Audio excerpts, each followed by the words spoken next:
Hello there, my name is Benjamin Vaughn and I'm a residential bat specialist here in Ontario, Canada. This video is about finding bats inside your home during winter.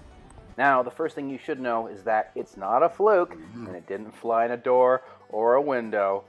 Bats do not go outside during winter, so unfortunately, having a bat inside your home is proof positive that you have a colony of bats living in your building. Now, if you've already watched my video on residential bat basics, you would know that in Ontario, if you find a bat inside your home, it's usually a species known as big browns. Big brown bats live, often undetected, in millions of houses across Ontario. Most of their colonies are small, having no more than a handful up to a few dozen members. They're quiet, they're nocturnal, and they typically enter and exit buildings very high up.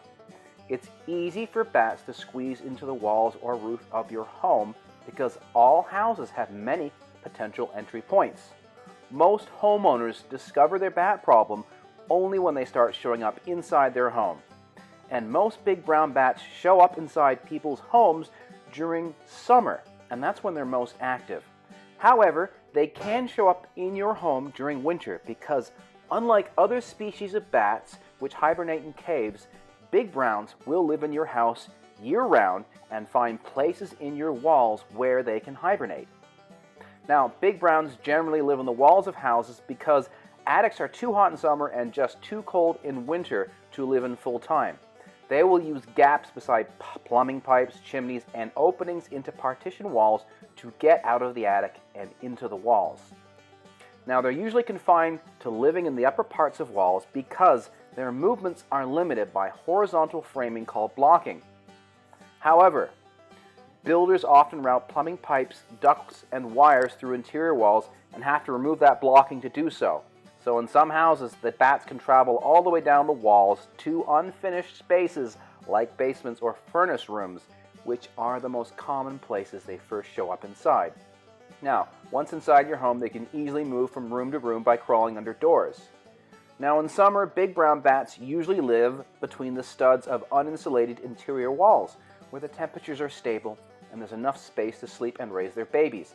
But as winter approaches, big brown bats will move to cooler spots in exterior walls and basements, where they can lower their core temperature and go into hibernation until spring.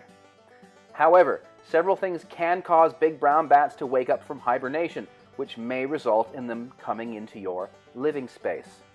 Number one, they do wake up periodically to clean themselves and go to the bathroom. Number two is that hibernating bats can be disturbed by renovations or other loud noises.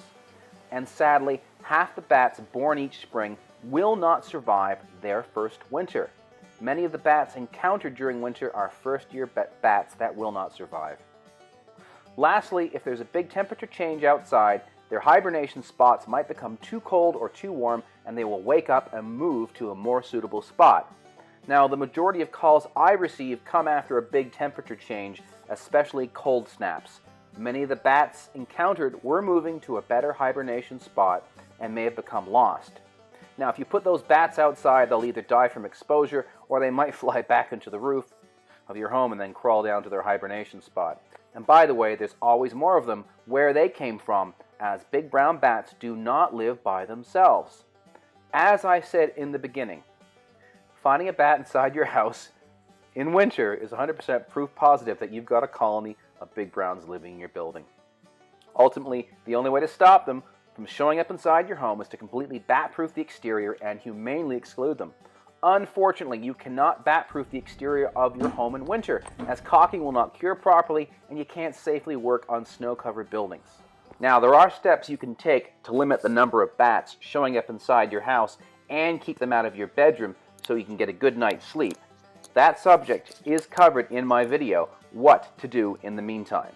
That video can be found on our website and on our YouTube channel. I hope you enjoyed this video on winter bat problems. If you would like to learn more, check out our website and our other videos.